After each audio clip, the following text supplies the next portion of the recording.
Bem-vindos ao episódio especial do Menin Talk, o podcast das irmãs ginecologistas Eduardo Menin e Rafaela Menin. E hoje a gente vai responder as perguntas que a gente abriu para vocês na caixinha de perguntas lá do Instagram. Tem muita pergunta legal, né, Duda? Tem, muita. Então vamos começar com a primeira. Vamos. Vocês têm quantos anos? Eu tenho 34. E eu tenho 39. Temos 5 anos de diferença. Sim, por um tempo, por uma fase, essa diferença foi uma diferença grande, né, entre a gente. Acho que natural, quando eu era criança, a Rafa já estava saindo aí da infância, entrando na adolescência. Mas com o tempo isso vai passando, né? Essas diferenças vão diminuindo. E hoje a gente nem lembra que existe essa diferença tão grande de idade assim, né? E a outra dessa mesma pessoa você engravidou com quantos anos? Eu engravidei da Manuela, minha primeira filha, aos 32 anos e da Antonella com 34. Eu engravidei agora com 33 e durante a gravidez já completei 34. Então tava com 33. Gente, lembrem-se, hein? Por favor, gravidez de preferência antes dos 35. Antes dos 35. Né? Isso aí, a Duda me ouviu de tanto ficar falando na cabeça dela. Nossa, sim. E pra quem não sabe, gente, eu vou até comentar aqui, eu tive 2 perdas antes da Cecília vir. E depois da segunda perda, a gente começou a fazer algumas investigações, né, Rafa, para ver se tinha alguma alteração, alguma coisa errada. E aí eu ainda estava com 33 nessa fase. E a Rafa falou, Duda, vamos começar a pensar, então, em congelar os óvulos, né, porque está numa idade boa, 33 anos, uma reserva boa ainda. Pensando, inclusive, depois, se você quiser ter um segundo filho, né? E eu falei, tá, vamos, mas me dá mais uma chance. Um mês. Um mês. E deu certo, né, gente? Então, passando da Cecília, a gente pensa nisso depois. Exatamente. Tá vendo, né, gente? Ginecologista também não escapa das questões que vocês também tive que passam. negociar aqui. A outra, como vocês podem ser tão lindas. Ô, gente, obrigada. Por que vocês duas escolheram a medicina? Foi coincidência? Vocês são lindas. Mais uma vez, obrigada. Obrigada. A gente contou um pouquinho da nossa história no nosso primeiro episódio. Tá disponível lá. Mas a gente responde aqui novamente, sem o menor problema. Não foi coincidência, né? De certa forma. Exato. Assim, a gente tem uma questão, né? Nosso avô era médico, ele era ginecologista obstetra, inclusive. Então, a gente cresceu com essa referência. E eu comentei também que durante a minha infância eu sempre fui muito estudiosa, sempre gostei muito de ler. Então acabou que eu acho que meus pais, a minha avó, sempre falaram muito, você é muito estudiosa, tem jeito para médica. Isso vai entrando na gente de alguma maneira, né? Juntou isso com uma sensibilidade que eu sempre tive. Eu sempre gostei muito de parto. Eu contei aqui de parto, dessa questão toda reprodutiva, de ver o embriãozinho desenvolvendo dentro do útero. E isso sempre me comoveu muito. Então, aos 12 anos, eu comecei a pensar realmente nessa possibilidade de fazer medicina, mas ficou ali como um pensamento. E com 15 anos, eu contei isso também no episódio inicial, depois vocês vão lá assistir, que ficou bem legal. Nosso primeiro episódio. Nosso primeiro. Com 15 anos, meu pai teve um engasgo realmente muito grave com uma carne, um pedaço de picanha. E nesse dia eu consegui fazer aquela manobra de Heimlich, né? E consegui desengasgar meu pai. E eu acho que esse dia para mim foi muito decisivo, porque eu entendi realmente que para ser médico você não precisa só saber estudar, gostar de estudar. Você também tem que saber atuar, você tem que ter iniciativa, né? Assim, tem gente que apavora numa situação de urgência e tem gente que consegue ir lá e ter essa coragem, né? E conseguir lidar com aquilo. Então, para mim, isso foi, né, muito decisório. E já a Duda, né? Para mim, na verdade, foi um pouco diferente. Eu também sempre fui muito estudiosa, boa aluna, nunca tive dificuldade na escola. Acho que isso pesa muito, né? Essa questão de a gente sempre foi muito disciplinada para estudar, para fazer as atividades, etc. Mas todo mundo falava que eu levava muito jeito. Ou para exatas, meu pai queria me levar para exatas e assim, gente, jamais teria dado certo, porque assim, não sou boa de exatas. E tinha uma outra linha que falava, não, você tem que ser advogada, porque eu sou muito justa, muito correta. Eu não gosto de injustiça e realmente eu sou muito correta, muito justa com tudo. E você defende seus E pensamentos eu defendo muito bem, isso, né? De realmente Você eu sabe argumentar. não posso ver nada de errado assim fora, que é uma coisa que mexe muito comigo. Mas não me encontrava, não me via fazendo isso. E até que no terceiro ano, mais ou menos, eu decidi por fazer a área de biológicas, né? A gente fez um teste vocacional na escola, tudo. E eu fiquei, gente, mas será? E na época, cabeça de adolescente, eu tinha aí 17 anos, eu ficava pensando, nem 17, porque eu nem estava no terceiro ano, acho que foi no primeiro ano, né, que faz esses testes um pouquinho antes, né, do vestibular. Eu fiquei pensando, mas vai ser muito óbvio, eu acho, se eu fizer medicina também. Tipo, vai todo mundo falar que foi por causa da Rafa, porque foi por causa do vovô. E na época eu cismei e falei, vou fazer odonto. Não tem nada a ver, gente. Aí, obviamente, acabei indo para a área de medicina. Não teve muito como fugir. E, obviamente, também que teve, sim, claro, essa influência, né, da Rafa, do meu avô. E não podia ter sido outra coisa mesmo. Mas foi mais assim, no meu caso. Só agradecer e agradecerei vocês eternamente por me salvarem. Vocês são luz. Obrigada. Obrigada. Essa paciente é uma feliz. paciente muito querida, sempre participativa nas caixinhas. Ela sempre manda mensagem para a gente. Foi um caso que eu e a Rafa participamos juntas em um plantão, um caso mais complicado. E ela sempre está presente aqui agradecendo, fala que está sempre orando por nós. Muito obrigada pelo carinho, viu? A gente fica muito feliz com esse reconhecimento. Vocês são ativas no esporte, tomariam remédio para emagrecer? Eu vou contar aqui para vocês, gente. Quem me segue lá na rede sabe, né, que em março, mais ou menos, de 2022, eu resolvi retomar os meus cuidados. Então, eu sempre gostei muito de esporte, sempre procurei me alimentar bem, mas com a residência médica, depois com o casamento e principalmente depois com as minhas filhas, esse cuidado deixou de fazer parte da minha rotina. E com isso vieram várias questões, né? Um sobrepeso, uma questão de autoestima, saúde, a energia, eu não estava me sentindo bem. Um pouco de lado, né? Nessa fase. Ficou um pouco de lado, né? Eu tive 2 filhas com intervalo muito curto, mas em março, mais ou menos, de 2022, eu resolvi voltar esse olhar para mim e retomar a minha rotina de cuidados. Nessa época, eu estava com um peso bem acima do que eu sempre tive. E a questão era assim, eu não estava com disposição para o dia a dia, eu sentia que eu precisava de mais energia. E aí eu cheguei a procurar uma amiga minha, que é endócrina, uma grande amiga minha, e fui lá, consultei com ela, porque eu queria ver se eu usava alguma dessas medicações emagrecedoras para me dar um gás, para me ajudar. E ela conversou muito comigo, ela até me orientou, até fez a prescrição. Mas depois dessa conversa que eu tive com ela, eu falei que naquele momento eu passei a ver que não tinha necessidade, que eu realmente precisava olhar para mim num sentido mais amplo. E aí eu consegui, aos poucos também, não foi de uma hora para outra, começar a reestruturar a minha rotina de cuidados. Então, voltei a fazer atividade física, procurei um profissional, um educador físico para me ajudar. Também não foi de um dia para o outro que eu comecei a ficar assídua na academia, eu falo isso muito com as minhas pacientes. Você vai começar ali até 2, 3 vezes, gosto, até pegar gosto, até realmente estabelecer. Nesse início, você fica ali 20 minutos numa esteira, você já está morrendo e acha que não vai dar conta. Procurei a Paula, nossa nutricionista, para me ajudar no meu planejamento alimentar. Então, foram várias questões. Mas eu cheguei, sim, a cogitar de usar, porque eu achei que seria, talvez, uma forma de me ajudar a estimular. Então, assim, se eu precisasse, se eu tivesse numa situação, talvez, de uma obesidade, né, realmente uma obesidade, grau 1, grau 2, e eu sentisse que aquilo fosse me ajudar a ter essa disciplina de retomar os cuidados, eu acho que eu usaria sim. Mas na minha situação, eu vi que não era necessário, porque eu não estava numa situação que realmente estava muito acima. Ainda não tinha necessidade, era um sobrepeso ainda. Era, eu precisava realmente mudar minha rotina. Eu não estava com nenhuma doença, meus exames estavam bons, era só realmente, eu precisava me situar de novo no meu cuidado. Mas se eu tivesse realmente como obesidade, questões de saúde, que isso fosse me ajudar a trazer benefícios, eu usaria, mas entendendo que aquilo faz parte de um processo, que não adianta só usar a medicação e não modificar toda uma estrutura da sua rotina, da sua atividade.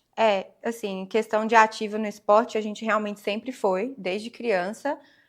Nossos pais sempre incentivaram, né, Rafa, a gente a fazer esporte, então A gente fazia natação, balé, Vôlei, vôlei, muito tempo, a gente tênis, tudo que a gente queria fazer de esporte a gente testou, a gente, né, foi vendo o que a gente gostava mais.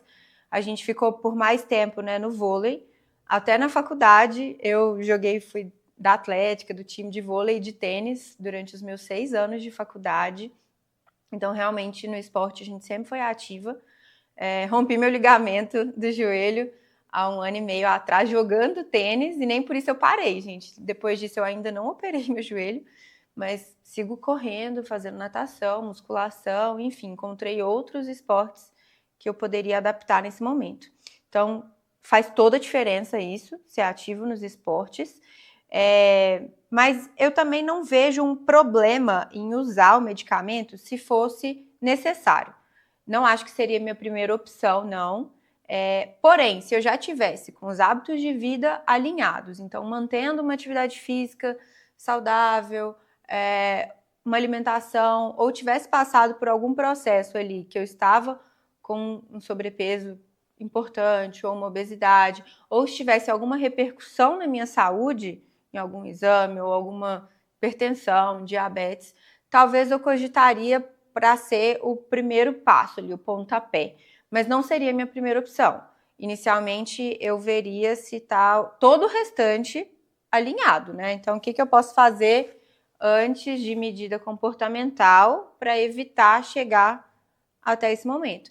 Porque a gente sabe que realmente eles são muito bons, têm as suas indicações, né? Porém, não são isentos, né, gente, de efeito colateral, que às vezes é indesejado, dos riscos, enfim. Então, eu não... eu pensaria, assim, mas não seria a minha primeira opção, não. Eu tentaria ir pelo esporte mesmo e alimentação primeiro. Vocês fariam parto normal ou cesárea? Em vocês, né? Parte de nossos vocês. partos. Bom, eu já tive meus partos, né? Então vou contar da minha experiência. Eu não pretendo ter mais gestações. Já estou satisfeita com as minhas 2 filhas. Da Manuela, eu entrei em trabalho de parto com 37 semanas e 2 dias. E evoluí durante o trabalho de parto, né? Estava indo tudo bem. Então eu estava disposta, assim, ao parto normal. Mas ela estava com a cabecinha tortinha no canal de parto, que a gente chama de assinclitismo. Então, já com 9 para 10 centímetros, ela não descia, e pelos ultrassons já dava para ver que ela estava em assinclitismo. E aí eu falei com a minha médica, falei, olha, ela está em assinclitismo, ela não vai descer. Eu estou sentindo, né? Eu não estou sentindo aquela pressão lá embaixo, já tinha feito todas as manobras, já tinha feito de tudo. Eu falei, não, vamos para cesárea. E foi uma decisão muito acertada, porque realmente ela estava num assinclitismo muito acentuado, o pescocinho dela estava muito tortinho, ela nasceu com o narizinho todo torto, então realmente ela não tinha entrado mesmo no canal do parto. Para quem não entende, gente, assinclitismo é quando o bebê ele entra não da forma correta, que seria assim, com a cabecinha fletida, ele entra de ladinho, um pouquinho tortinho. Então, não encaixa direitinho ali na passagem, né? E nesse caso, eu estava forçando até o pescocinho dela, né? Então, foi uma decisão super acertada. Eu sou muito feliz com a minha cesárea, porque trouxe ela com bastante segurança. E da Antonella, eu engravidei da Antonella pouco tempo depois, né, do nascimento da Manu. Elas têm uma diferença de 1 ano e 11 meses. Eu comecei a ter umas cólicas, mas o meu colo do útero estava fechado. A minha obstetra perguntou se eu gostaria de tentar o parto normal, mas diante de tudo que eu já tinha vivido com a Manu, eu optei pela cesárea mesmo. Foi um intervalo entre os partos, né, relativamente curto, né, Rafa? E tinha outras questões associadas. Você não chegou a entrar em trabalho de parto, né? Então, na época você não teve tanta opção também não de tentar ou não. Já eu, gente, desde que eu engravidei, tô de coração aberto. Sempre falei que ia ser o que Deus quisesse mesmo. Estava super disposta a tentar parto normal. Assim como eu falo com as minhas pacientes, eu acho que o parto tem que trazer segurança para você, conforto, e você tomar a decisão que vai te trazer mais tranquilidade, né, naquele momento. Então, super tentaria, sim, parto normal, Porém, eu tô com uma condição na minha gravidez que vai impedir isso. É uma das contraindicações a se tentar parto normal. A minha placenta é prévia, né? Que ela é toda baixa, ela recobre totalmente o colo do útero. E é uma das contraindicações que a gente tem a se tentar parto normal, porque o bebezinho não tem como passar ali pela placenta, né? Para entrar no canal de parto. Então, Deus decidiu por mim mesmo, nesse momento, qual que vai ser a minha via de parto. E eu estou muito tranquila em relação a isso. Tenho as profissionais que vão me acompanhar da nossa equipe, né, da Menin, que são maravilhosas. Então, eu super tentaria, acho muito válido, acho maravilhoso, seria maravilhoso se eu conseguisse, mas Deus decidiu por mim e assim vai ser. Cecília vai chegar de cesárea. Vocês fariam FIV se precisasse? Com certeza. Com certeza. Sem sombra de dúvidas. Eu sempre tive o sonho de ser mãe. Sempre, né, sonhei em ter filhos. Então, se eu não conseguisse por via natural, com certeza eu faria fertilização para tentar buscar esse sonho. Eu também, gente. É um procedimento seguro, né? E ajudar a gente a realizar nosso maior sonho, que sempre foi ser mãe. Então, não, sem pensar duas vezes, faria com certeza. A Rafa vai fazer o parto da Duda? Não, gente, essa pergunta aqui foi até campeã, né? Se eu sou sua médica, se eu tô fazendo seu pré-natal. Eu ia falar isso agora, que tem outras perguntas, né, relacionadas a isso. Se a Rafa que faz seu pré-natal e ela que vai fazer seu parto. Não, gente, até dei um spoilerzinho, né, na resposta anterior, mas eu acho que é muita questão envolvida, emocional.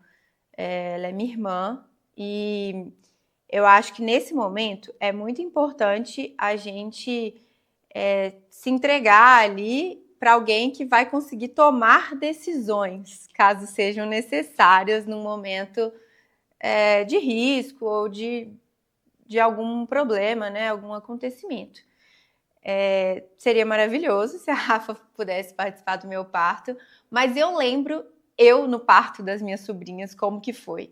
Eu cheguei a cogitar no primeiro parto, eu falei, ai, Rafa, será que eu entro, né, para ajudar? Eu fiquei lá durante todo o momento do trabalho de parto que ela ficou até chegar nos 9 centímetros. Mas eu só consigo lembrar no momento do parto, tipo, as minhas fotos não negam, né? As minhas fotos são eu assim, com a mão na boca, né? chorando, uma emoção enorme, porque eu tô vendo o nascimento da minha sobrinha ali e realmente não teria como fazer a Rafa passar por isso. Eu honestamente, eu falei com a Duda, falei, Duda, eu vou estar de tia, irmã e tia. Porque é muita emoção, é isso que a Duda falou, né? A gente tem que saber separar um pouco o emocional da frieza ali, que às vezes requer, que nós sabemos disso, que às vezes a gente precisa ter frieza. E eu quero curtir esse momento, eu quero curtir a Cecília, e ficar pagiando, e pegar no colo. Mas ela vai estar lá, gente, obviamente, ela vai estar lá. Eu só não vou pôr a mão na cirurgia. Com certeza, mas... eu já defini quem vai fazer o meu parto lá da equipe, né? As meninas que fazem parte, que estão me acompanhando. Até porque o meu pré-natal também não é a Rafa, gente, que está fazendo, né? A Rafa não faz mais pré-natal, já tem alguns anos.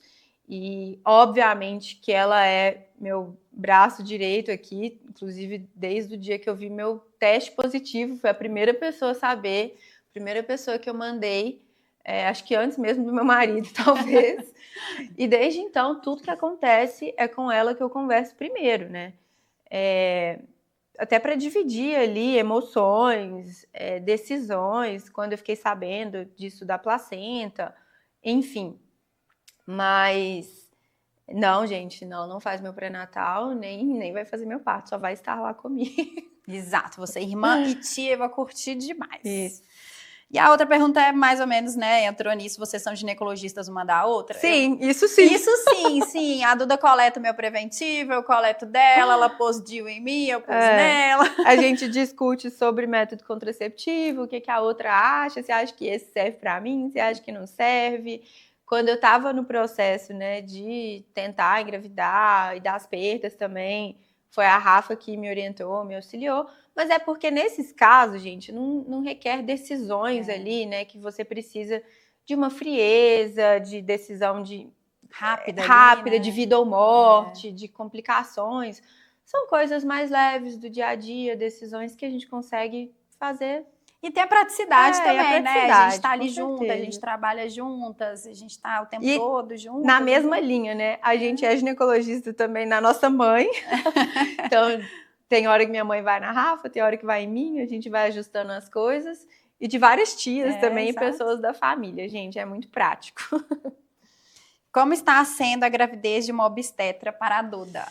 Nossa, gente, essa pergunta é especial, assim, porque é muito estranho eu sentir na pele, né?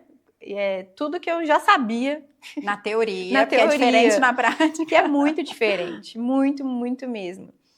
E então, assim, cada fase da gravidez, no primeiro trimestre, os enjoos, as mudanças no corpo, a parte emocional, tudo que eu fui sentindo, a barriga crescendo, a primeira vez que ela mexeu, tudo, eu fui falando, gente, é realmente, assim, muito perfeito, né? Tudo que a gente estuda. Então, essa parte é muito legal, assim, de entendendo e sentindo mesmo o que está acontecendo. E outra coisa que eu achei que mudou muito foi a minha prática médica, assim, como obstetra. Isso sem dúvida, gente. Porque eu vi que tem coisas que a gente sente na gravidez que eu sei que é normal, porque eu estudei aquilo. Então, assim, algumas dores específicas, algumas mudanças, alguns sintomas mesmo da gravidez, que eu paro e penso, não, mas isso é fisiológico, isso acontece por causa disso, disso e disso. Porém, as minhas pacientes não sabem disso, né? Então, muitas vezes eu falava, não, isso é normal, assim, assim, assim. Só que para aquela paciente aquilo não é normal, é uma coisa muito esquisita mesmo de se sentir, né? Então, eu percebi que realmente, às vezes, até a forma de explicar e falar, não, olha, eu também estou passando por isso, então eu divido muito isso com as minhas pacientes que estão vivendo esse momento junto comigo no consultório. Eu falo, nossa, eu senti isso semana passada também, então é assim mesmo, é normal, acontece por causa disso, disso e disso. Então, eu vi que mudou muito essa questão minha da prática mesmo, uma empatia maior ainda pelas pacientes, porque agora eu também estou sentindo e vendo como que é, e nem tudo é normal, assim, entre aspas, como a gente fala, né? Ah, é normal, mas é esquisito. É esperado, mas é diferente, É porque você diferente. nunca viveu aquilo, né? Isso. Quando eu tava grávida das meninas, uma coisa que eu percebia era que a gente, como obstetra e como paciente, né, que tá vivendo o momento ali da gestação, a gente tem que se blindar um pouco. Porque, por exemplo, na época eu dava plantão, então, assim, Isso a gente também. acaba vendo alguns casos, coisas que acontecem, que são comuns ou né? não. Então, a gente tem que se blindar um pouco de achar que tudo que a gente vê vai acontecer com a gente. A gente não pode absorver muito, porque senão a gente acaba ficando realmente neurótico, assim, né? Então, eu falo muito que a gente tem que confiar e entregar, né, para Deus. A gente se previne, a gente cuida, faz os exames e tem coisas que a gente não controla, mas a gente também não pode absorver o caso de todas as questões que a gente vê e achar que isso vai acontecer com a gente e ficar com muito medo, isso gerando medos, angústias, né? Então, teve um caso de uma paciente que me marcou muito quando eu estava grávida. Era uma paciente com incompetência do colo do útero e que estava passando por sua 6ª ou 7ª perda na mesma idade gestacional que eu estava. Esse caso foi muito marcante para mim, porque enquanto eu estava ali acolhendo aquela família, que estava recebendo mais um anjinho, eu sentia minha filha chutar dentro de mim. E eu lembro desse plantão, gente, eu chorei muito, eu fiquei muito sentida por eles, porque que eles têm que passar por isso, eu estou aqui sentindo a minha filha dentro de mim. Mas a gente não pode questionar isso, né? Assim, é isso, a gente tem que entender que cada pessoa tem a sua história, tem um propósito, e criar mesmo essa, não blindagem de sentimentos, né? Mas eu digo assim, nem absorver, achar isso vai acontecer comigo também, eu também né, vou passar por essa situação. Então a gente tem que saber separar isso. Isso é verdade. Eu ainda dou plantão, então ainda tô nessa situação da Rafa. E realmente, gente, plantão acontece de tudo, né? A gente tem muitos casos bons, mas obstetrícia também acontecem complicações. E realmente, em alguns momentos, eu tenho que parar, respirar e falar, calma, comigo tá tudo bem, não é sempre assim. Eu tô fazendo acompanhamento direitinho. Mas, claro, a gente também, por ter muito conhecimento na área e saber muito, a gente tem algumas inseguranças a mais também, já é natural, porque a gente já sabe tudo, né, que pode acontecer, enfim. Então, de certa forma, a gente já fica um pouquinho mais tenso, eu acho, por ter todo o conhecimento, mas a gente tem que tentar ao máximo relaxar, e por isso que é importante você ter alguém que você vai se entregar o processo e confiar para cuidar de você também, né, nesse momento. Isso aí.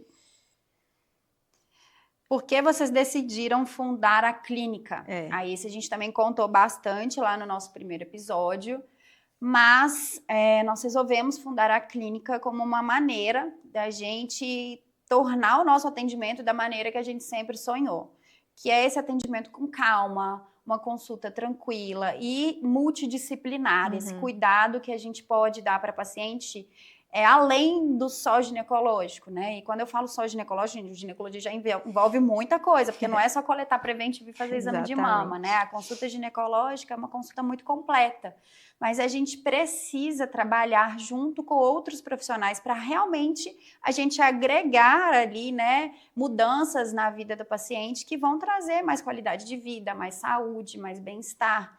Então, a clínica, ela surgiu por isso, porque eu e a Eduarda, a gente sentia essa necessidade de ter esses parceiros com a gente para a gente fazer esse atendimento que a gente sempre sonhou que cada mulher deve receber. Exatamente, gente, é isso. Doutora Rafa, suas pequenas demonstram vontade de ser médicas? Sim, a Manu, quando era pequenininha, né, as brincadeiras lá em casa todas envolviam questões médicas. Então, ela punha uma boneca debaixo da blusa, brincava que o neném estava nascendo. Tem muito desse ilusório de brincadeiras médicas, porque é uma realidade que elas vivenciam, né? Eu e meu marido somos médicos, a madrinha é médica, né? Então, elas vivenciam muito com a gente o nosso dia a dia. A Manu sempre falou que ia ser médica, inclusive pediatra, mas agora ela já mudou. Diz ela que vai ser jogadora de vôlei nas Olimpíadas e arquiteta. Fase de criança, né, gente? Cada hora fala uma coisa. E a Antonella fala que vai ser médica veterinária. Ela ama animais, ela fala, mamãe, eu amo os animais, e a princípio ela fala que vai ser médica veterinária. E ela tem um carinho absurdo com os animaizinhos mesmo. Existem pesquisas promissoras em relação ao tratamento da endometriose?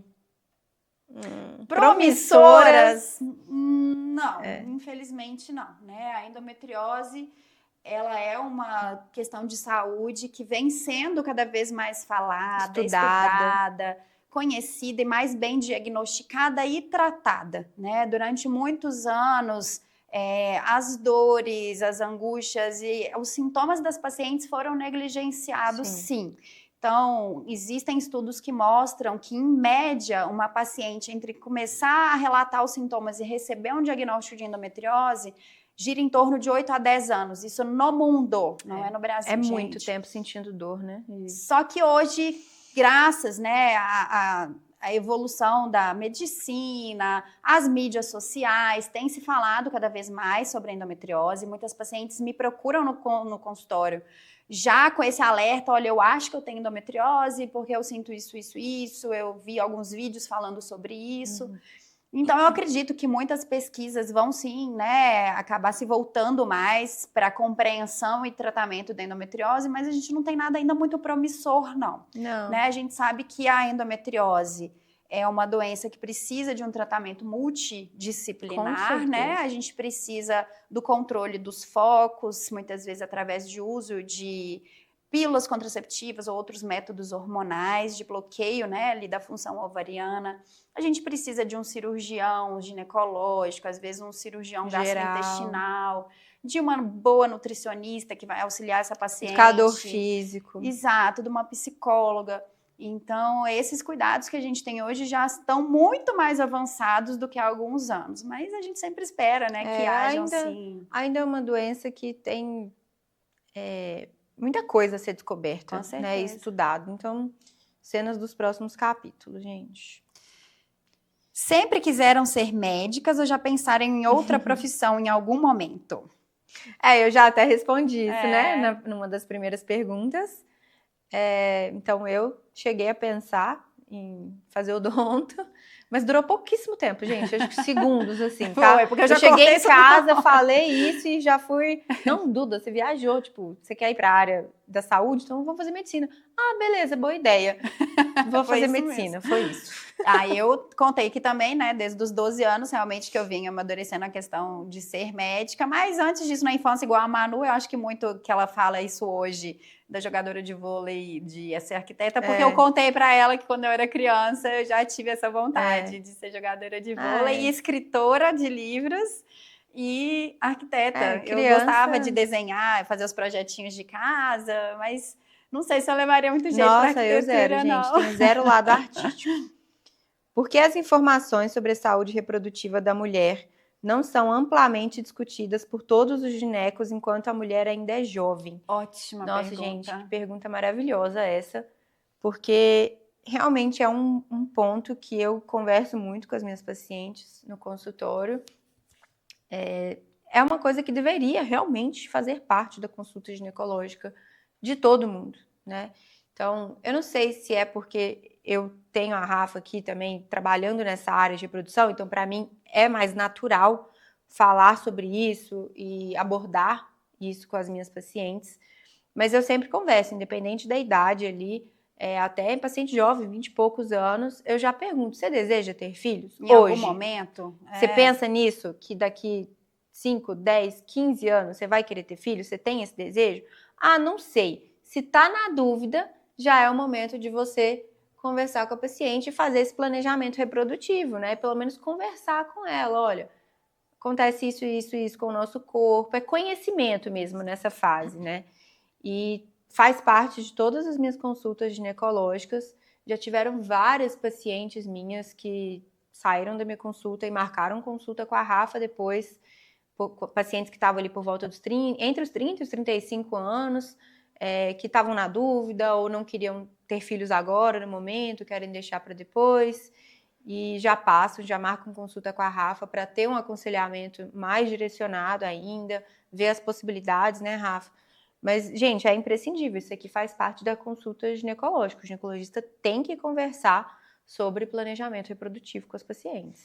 Eu acho que às vezes é um pouco de desconhecimento, né? Assim, por ser uma questão da medicina, a questão reprodutiva, o conhecimento, né, da saúde reprodutiva, dos tratamentos reprodutivos, são relativamente recentes, apesar de não serem tão novinhos assim, né? Pelo menos desde os anos 2000 para cá, já temos a tecnologia, né, que permite maior sucesso no congelamento de óvulos e embriões, igual a gente conversou no episódio com a Ana Luísa, né, embriologista. Então, assim, nós temos aí uns 20, 25 anos já de real, né, melhorias aí no tratamento reprodutivo. Então, já deveria ser mais amplamente conhecido, mas às vezes está faltando mesmo, né? Buscar o conhecimento profissional, buscar esse conhecimento, se aprofundar um pouco ali nessa parte reprodutiva para poder orientar um pouco mais as suas pacientes, né? E sim, claro, né, faz parte da consulta ginecológica. Agora, outra questão que eu acho é que, infelizmente, às vezes, as consultas ginecológicas, elas são muito rápidas, né?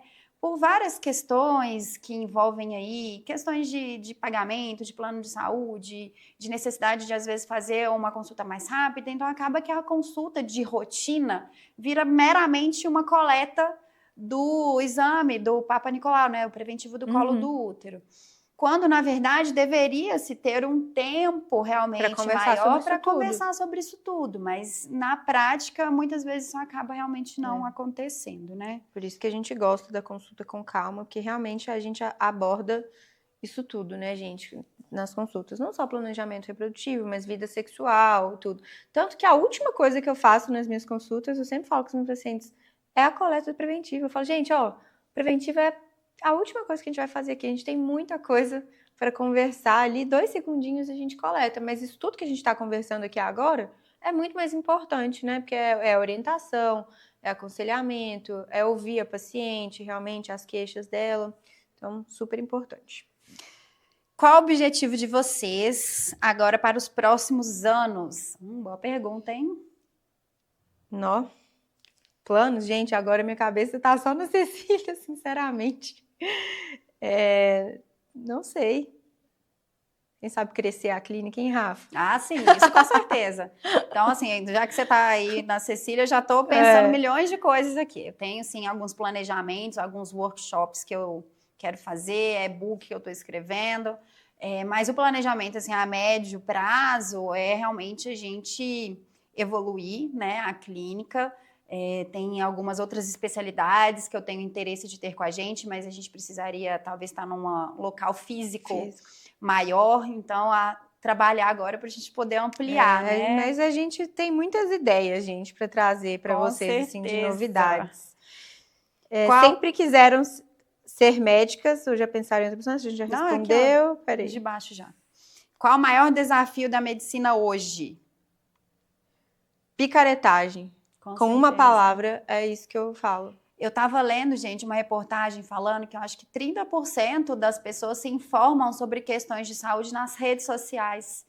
E hoje, rede social, eu acho que é o maior desafio da medicina, porque é uma terra de ninguém, né? Infelizmente, fala-se qualquer coisa e isso está chegando, essas informações completamente erradas e danosas, muitas vezes, estão chegando às pessoas de uma maneira muito intensa. E né, às vezes a pessoa curte ali um conteúdo e começa a aparecer cada vez mais esse conteúdo para a pessoa. E essas desinformações acabam repercutindo na Viralizam saúde, né? muito esses vídeos que são muito polêmicos, né? E tudo, né? E acaba viralizando.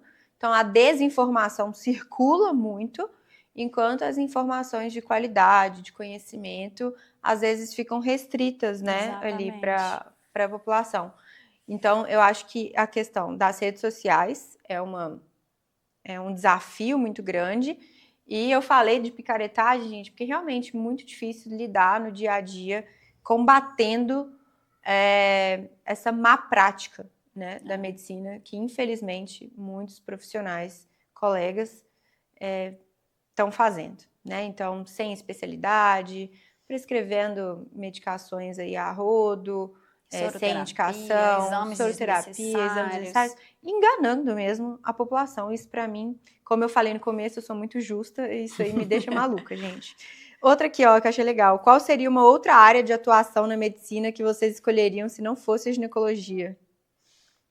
Eu seria pediatra, eu acho. Pediatra? Uma das áreas que eu adorava era pediatria, eu adorava lidar com meus pacientes da pediatria, ganhava desenho deles. Ai, gente! Eu tive uma paciente chamava Rafaela, ela fez um desenho para mim, eu tenho guardado até hoje, de Rafaela para Rafaela, não esqueça disso. Eu já até falei sobre isso também um pouquinho em outro episódio, mas eu iria para a área da cirurgia, com certeza, que é uma coisa que eu gosto muito, e acredito eu que faria cirurgia geral e talvez depois cirurgia plástica. É uma área que me encanta muito, assim, eu já até citei isso, que eu acho que eu acabaria tendo um pezinho lá, mas definitivamente cirurgia geral primeiro, para depois ir para alguma sub, mas área cirúrgica. Quero ser médica, qual dica vocês me dão? Estudem. Estudem e se dediquem a fazer a medicina correta, né? Com façam ética. Um bom curso, façam residência médica, realmente tentem fazer a medicina baseada em evidências, né? Não caiam na picaretagem. E assim, não querer um caminho fácil, né? Exato. Essa que é a questão. Para quem quer medicina, gente, não pode querer ser imediatista e querer o caminho mais rápido. Não é, tá? Não é. Para você ter uma boa formação, exige anos de estudo e de preparação. E de experiência. Então, aqui no nosso caso, foram 6 anos de faculdade de medicina, no meu caso, 3 anos de residência médica em ginecologia e obstetrícia, 2 anos de fellow e de especialização em cirurgia ginecológica, fora os milhares de cursos que a gente faz o tempo todo, né, de atualização, provas de título, congressos para se atualizar. Enfim, gente, a gente está o tempo todo estudando, se atualizando. Da Rafa, foram 6 anos de faculdade, 3 anos de residência médica, a especialização de 1 ano em medicina reprodutiva, com a prova de título depois, 1 ano de pós-graduação em sexologia, também milhões de congressos, estudos, cursos. Então, exige, gente, o caminho é longo, é árduo, mas vale a pena, porque eu tenho certeza que a gente deita a cabeça tranquila no travesseiro à noite, sabendo que a gente fez o melhor para as nossas pacientes, baseado em evidência científica, com conhecimento, com segurança, e isso não tem preço, né? Eu tenho certeza. E outra coisa é gostar do que você faz. Você tem que amar aquilo, né? Realmente, para você ser um bom profissional, você tem que gostar de estudar aquilo, você tem que gostar de se aprofundar e tem que gostar de gente, de pessoas, de ouvir, né? E ser empático. Com certeza. Vocês incentivam estudantes de medicina a fazerem ginecologia? O tempo inteiro. Toda hora, gente. O hospital que eu trabalho, né, que eu dou plantão, é um hospital escola, né, do SUS, tem residência médica, e até pouco tempo atrás, acho que faz um tempinho que eu não vejo os acadêmicos, mas sempre tem acadêmico por lá, e eu sempre falo, gente, vocês vão acabar gostando da ginecologia obstetrícia, porque é uma área muito ampla, então eu acho que é uma área que tem espaço, né, para quem gosta de cirurgia, para quem gosta de consultório, para quem gosta de exame, para quem gosta... Nossa, é muito amplo. Então, eu sempre falo que a ginecologia obstetrícia vai arrancar um pedacinho ali de cada um deles. Eu sempre brinco com isso. Já tiveram algum caso emocionante juntas? Já tivemos muitos, né, Duda? Mas a gente tem um que foi muito marcante. Uma paciente que já tinha tido 3 ou 4 partos vaginais e após o parto vaginal, ela evoluiu com um sangramento, uma complicação, ela teve uma sensação de desmaio e ela olhou para mim com um olhar, né, bem preocupado, falando, eu tô sentindo que eu vou morrer. Eu olhei no olho dela e falei, você não vai morrer, confia em mim. E realmente acabou, né, a gente entrou para cirurgia, foi necessária a transfusão sanguínea, foi uma situação realmente de risco, mas que acabou dando certo. Um final feliz, graças a Deus. Mas foi uma complicação, como algumas que podem acontecer e existir, né, em parto. Mas realmente foi muito marcante. Foi um dia que a gente olhava uma para a outra ali e falava, vai dar certo. E deu tudo certo, graças a Deus. Mas foi um caso que todo mundo quis perguntar pra gente de um caso. Eu tenho certeza que nós duas vamos lembrar desse juntas, caso especificamente. Certeza. O que fazem quando não estão trabalhando? Ai, gente, quem me segue lá sabe, né? O que eu gosto mesmo é de ir pro sítio, né? Assim, o que me descansa é estar em contato com a natureza. Eu gosto de pôr o pé na grama, de olhar o céu, de olhar os pássaros, de me conectar ali com a natureza, com Deus, de estar com a minha família. Eu sou muito caseira. A gente né? é muito caseira. Então, a gente gosta muito, assim, de estar em família e, né, assim, num momento de relaxamento, de conexão, de leitura, de distrair um pouquinho, né, Duda? Eu acho que é isso, gente. Atividade física. Normais, isso que eu ia falar. Meu dia sempre começa com atividade física. Meu marido é Iron Man, então vocês imaginam a intensa ali atividade física dele, acaba que não tem como, gente. Ele sai às 5 horas da manhã e fica aí a manhã inteira fazendo atividade física. Então, o nosso dia sempre começa com atividade física. Eu gosto de ficar com os meus cachorros, sou apaixonada por cachorros. Então, o tempo inteiro que eu tô em casa, eu tô enchendo o saco do meu cachorro. Passo por ele, fico mexendo, gosto de ficar em casa quietinha, vendo filme, vendo série, sair para comer alguma coisa, mas coisas mais tranquilas, né? Normal. Quando se encontram, ficam conversando sobre a clínica, pacientes? Até que pouco, né, Duda? Pouco, mas assim, sempre rola. Algum assunto, jeito, alguma coisa rola. Alguma coisa que tem para resolver da clínica, algum caso que a gente divide, né, paciente, pendência, gente, coisa do dia a dia mesmo, assim.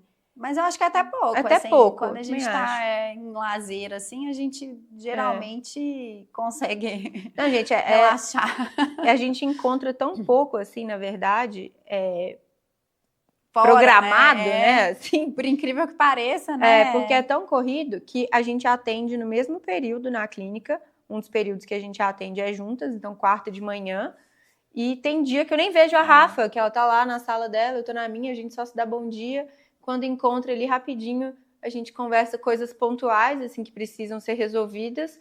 Então, eu acho que quando a gente encontra fora, tipo no sítio, né, ou para sair, a gente evita até, né, ficar falando muita coisa de rotina. Como conheceram seus maridos? Bom, eu conheci no hospital, né? Eu brinquei no meu primeiro episódio, a gente conversou aqui, né? Eu brinquei que realmente durante a faculdade eu fiz muitos estágios, eu vivia dentro de hospital, então eu dei a sorte de conhecer dentro do hospital. E eu conheci o meu através de amigos mesmo. Foi numa viagem, juntou 2 turmas de amigos e uma amiga em comum que juntou essas 2 turmas. Então, Luiz e Raíssa, obrigada por terem juntado as 2 turmas e me feito conhecer o Helder aí nessa viagem. Um lugar que sonham conhecer? Nossa, não tantos. Conheço poucos lugares, na verdade. Viajei pouco. Mas um lugar, assim, especificamente que eu tenho muita vontade de conhecer é a Itália. Eu ainda não conheço, mas é um lugar que eu tenho vontade de conhecer. Eu também tenho muitos lugares que eu quero ir, mas eu acho que eu já conheci os 2, mas eu quero voltar neles, né? Os 2 que eu realmente sonhava, que eram a Suíça e a Itália, né? Realmente para mim era um grande sonho, mas eu quero voltar lá ainda e levar as meninas, né? E quem sabe a gente programar uma viagem juntos, né? Como escolheram o nome das filhas? Ai, gente, o meu foi bem básico mesmo. Eu sempre amei esse nome, Cecília. O Helder já tinha uma outra opção de nome se fosse homem, que deu super certo também. Ele falou, se fosse homem eu gostaria que fosse tal nome. Eu falei, nossa, amei. Então tá, se for menina vai ser Cecília. E se for menino seria Miguel, né? Então, foi assim, muito fácil, foi prático. Não teve, alguém que me lembrou o nome ou algum significado especial, não. Acho muito bonito, forte e foi isso, assim, bem prático. Eu já sempre, desde a adolescência, eu sempre gostei do nome Manuela. E antes de ser moda, né? Porque aí depois começou a ter um tanto de Manuela, mas eu sempre gostei desse nome. E aí, quando eu comecei a namorar meu marido, eu comentei que se a gente tivesse uma filha, eu adoraria que o nome dela fosse Manuela. E, por coincidência, o pai dele se chamava Manuel. E pouco tempo depois que a gente começou a namorar, o pai dele faleceu. Então, acabou que virou mesmo, assim, né? Foi uma conjunção de fatores aí, mas acabou sendo até como se fosse uma homenagem, Teve né? um significado, né? Tem um significado. E da Antonella, não seria Antonella. Eu cheguei a pensar em vários nomes. Eu cheguei a pensar, inclusive, em Antônia. Eu acho muito bonito, nosso pai é Antônio. Mas aí eu pensei, o sonho do meu pai é ter um neto chamado Antônio, então se um dia vier um menino, vai ficar Antônia com Antônio. Aí pensei em outros nomes, pensei em Lorena, pensei em um tanto de coisa. Mas um dia, a minha mãe já tinha falado, por que você não põe Antonella? Eu, não sei. Um dia num restaurante, estávamos eu, o meu marido e a Manu, uma moça, que acho que é até a dona do restaurante, levantou e chamou a filha dela, Antonella. Nessa hora eu olhei pro meu marido, ele olhou pra mim e ele falou, tá decidido, vai ser Antonella. Eu falei, tá decidido. Gostaram ali, né, da sonoridade. A sonoridade, o jeito que aquela mãe chamou a Antonella, a menininha. E eu falei, gente, não é que é lindo mesmo esse nome? E hoje eu não consigo imaginar a Antonella com outro nome. É muito ela, Tonton, né? É ela, não tem como. Mas é isso, gente. Acho que acabamos, né, gente? Muitas perguntas. Adorei a participação de todo mundo. Vamos fazer mais episódios assim, que eu acho que vocês gostam de saber um pouquinho também da nossa intimidade, né? Como que a gente ficou bem legal. Fora, né, do ambiente ali da clínica. E a gente também gosta de compartilhar com vocês, né, um pouquinho da gente. Lá nas redes sociais também a gente sempre tenta pincelar um pouquinho de como que é o nosso dia a dia, né? Então, fiquem de olho na gente lá, além dos conteúdos médicos que a gente sempre tenta estar trazendo para vocês, né? Conteúdos com validade, para contrapor um pouco todas essas informações que não são fidedignas, que aparecem por aí, e também um pouquinho aí do nosso dia a dia. Isso, fiquem atentos aos próximos episódios, sigam a gente, ativem o sininho, e é isso. Até a próxima. Tchauzinho. Até a próxima, pessoal.